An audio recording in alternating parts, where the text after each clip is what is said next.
반갑습니다. 성탄절 이렇게 화면으로, 줌으로 예배할 수 있고 또 만날 수 있음에 감사하고 또 다행이라고 생각합니다.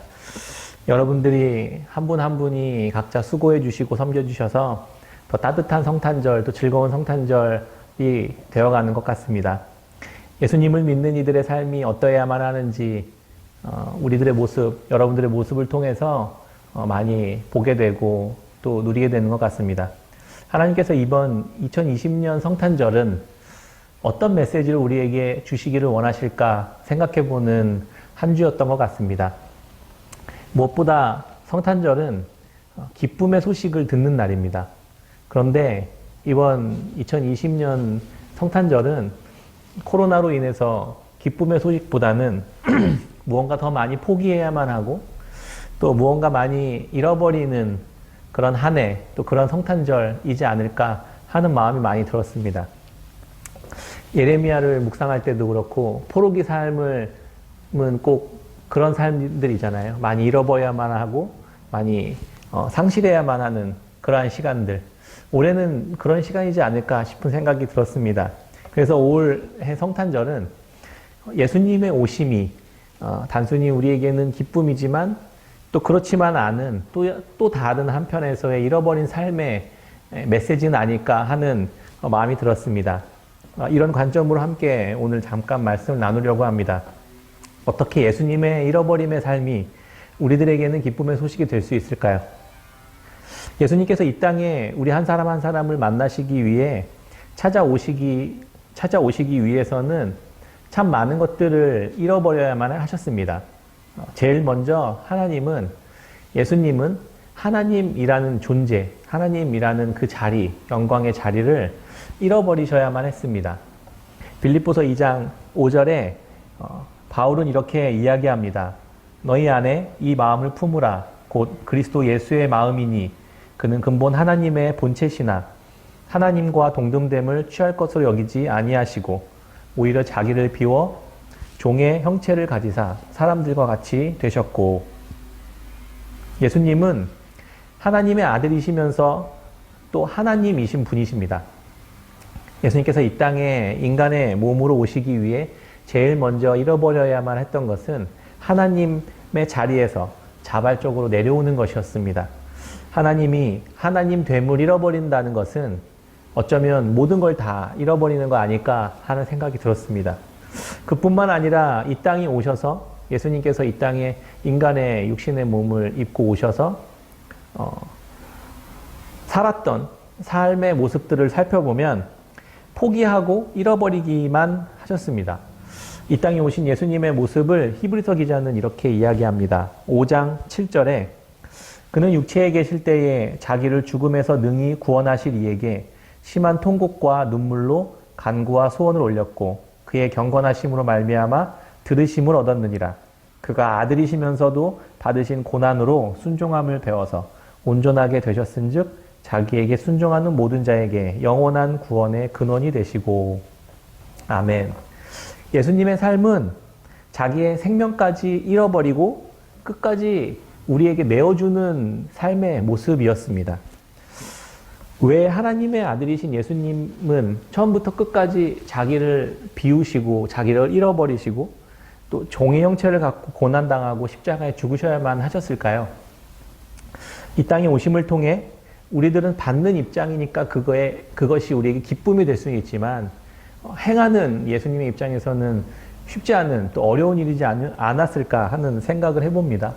예수님께서 그렇게 하셨던 이유는 우리가 예수님의 그런 잃어버림의 사랑을 통해 하나님의 섬김과 사랑을 알고 그 모습대로 살아가도록 하시기 위함이었다라는 생각을 하게 됩니다. 히브리서 기자는 예수님의 바로 그 사랑을 받았던 성도들이 어떻게 살았는지에 대해서 이렇게 이야기합니다. 6장 9절에 사랑하는 자들아 우리가 이같이 말하나 너희에게는 이보다 더 좋은 것 곧 구원에 속한 것이 있음을 확신하노라. 하나님은 불의하지 아니하사 너희 행위와 그의 이름을 위하여 나타낸 사랑으로 이미 성도를 섬긴 것과 이제도 섬기고 있는 것을 잊어버리지 아니하시느니라. 예수님처럼 성도들도 자기의 것들을 잃어버린 바 되어서 서로를 향한 그러한 섬기는 삶을 이미 살고 있었다라는 것들을 우리가 알게 됩니다. 예수님이 이 땅에 잃어버리신 바 되어 오신 이유는 우리가 원래 하나님의 자녀로 그렇게 하나님의 백성으로 확인받고 또 그와 같이 내 것을 잃어버림으로 서로를 향해 내어주고 그렇게 살도록 하시기 위함이었던 것입니다. 그런데 이거는 꼭 강요되어야만 하거나 꼭 해야만 한다는 어떤 무언의 압력이 있었던 것이 아니라 어쩌면 자연스럽고 당연한 어떤 삶의 모습 또 행동의 모습이었습니다. 근데 이게 어떻게 우리 마음으로 공감되도록 설명할 수 있을까 이런 고민들을 좀 했었던 것 같습니다. 이 고민을 하고 있는데 한 가지 이야기가 떠올랐습니다. 성화가 아주 어렸을 적에 놀이방에서 있었던 이야기입니다. 지금 놀이방에 갈 수도 없고 또 아이들이 이제 놀이방 갈 나이가 아니어서 이제는 안 다니지만 아이들이 어렸을 적에는 놀이방에 참 자주 갔던 것 같습니다. 실내 놀이터였어요. 시간당 뭐 6, 7천 원 이렇게 하는 꽤 부담스러운 가격이었지만 가면 3D 게임도 있고 한쪽에서는 방방이도 있고 또 한쪽에서는 뭐 자동차 경주도 할 수 있고 기차도 탈 수 있고 커다란 대형 인형 위에 기어 올라가서 놀기도 하고 오락기가 이렇게 쫙 있기도 하고 그래서 아이들에게는 굉장히 신세계죠. 아이들은 거기 들어가자마자 외투 벗어 던지고 양말 다 벗어 던지고 놀이방의 세계로 빨려 들어갔습니다. 함께 놀러 온 아이들과 함께 뒤섞여 즐거운 시간들을 그렇게 보내면서 아이들은 아빠랑 같이 갔던 거는 머리에서 이제 잃어버리죠. 저는 아이들이 던져놓았던 옷들과 이런 것들을 챙겨서 졸졸 따라다니고 아이들 사진도 찍어주고 혹시라도 다치지 않나 어디에 있나 확인하면서 같이 놀아주기도 하고 그러면서 시간을 함께 보냈습니다. 그리고 아이가 어느 정도 적응했다 싶으면 한쪽에 가서 커피 한 잔 시켜놓고 이제 무작정 기다리는 거죠. 한 번은 어디선가 낯익은 목소리가 울음소리로 들려서 달려가 봤습니다.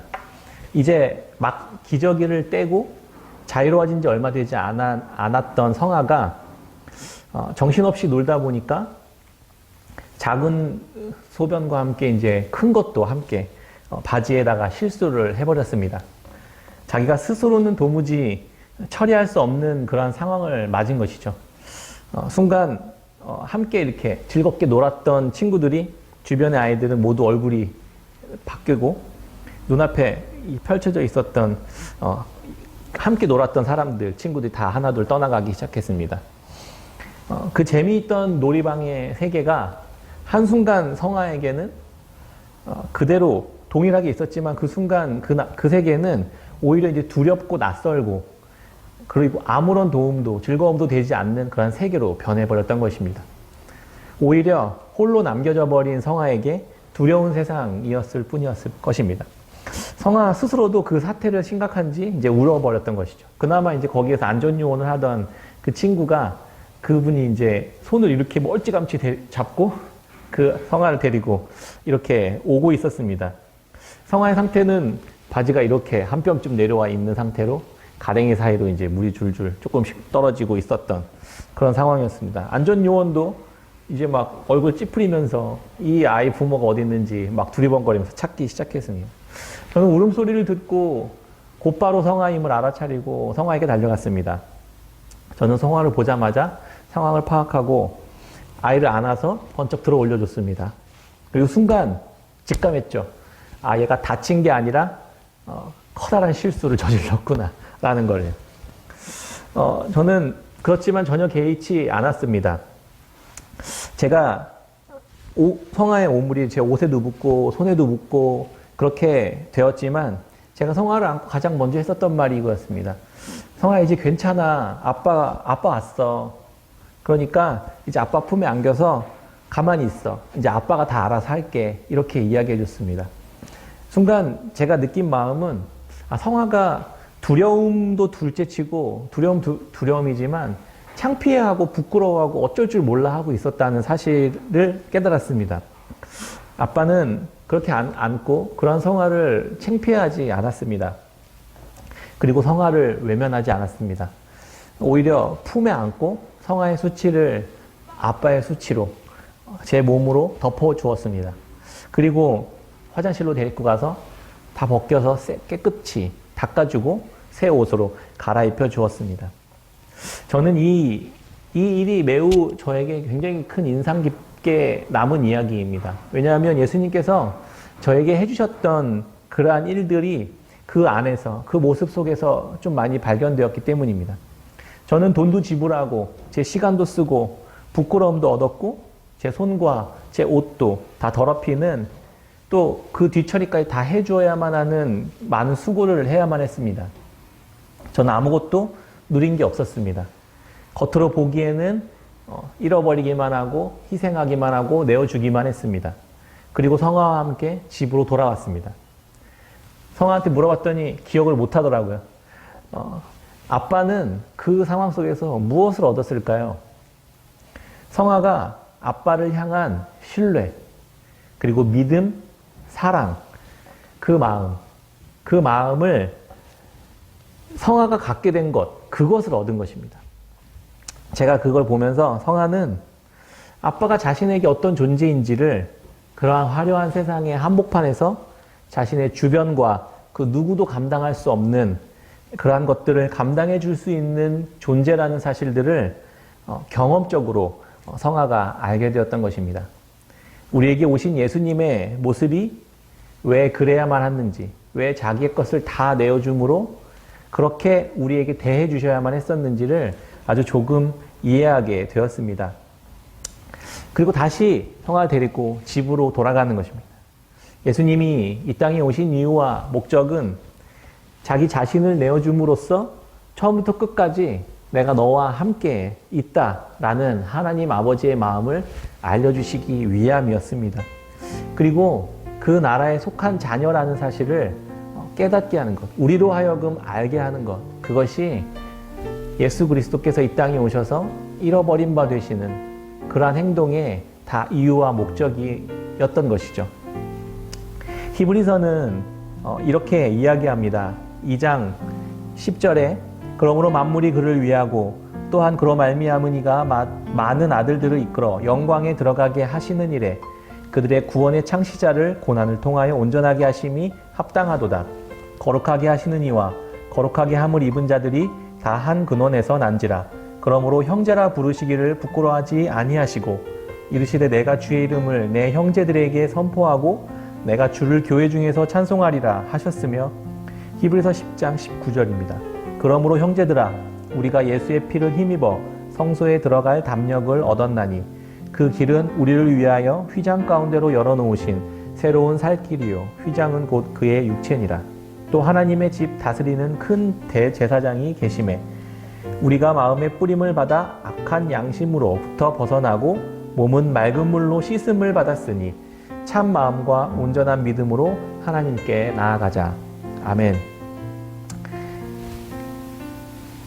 받는 성화의 입장에서는 정말 큰 은혜인데 그것을 해야 하는 아빠의 입장에서는 참 많은 것들을 포기해야만 했습니다. 그런데 그것을 손해봤다고 잃어버렸다고 생각하지 않습니다.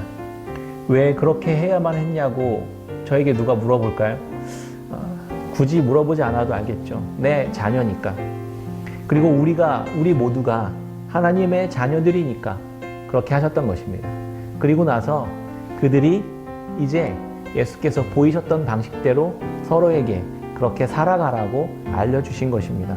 예수님을 통해 우리의 하나님이 나와 함께 하신다는 이 임마누엘의 은혜가 많은 상실과 잃어버림의 한 해 속에서도 충만하게 우리 모두에게 임하셔서 주께서 보여셨던 그 모습대로 잃어버린 바 되어서 서로를 향해 아낌없이 내어주는 그 모습 포기하지 않고 계속 되어지기를, 그러한 성탄절 그리고 그러한 삶의 이후에 우리의 삶이 될 수 있도록 있기를 주님의 이름으로 축원합니다. 아멘.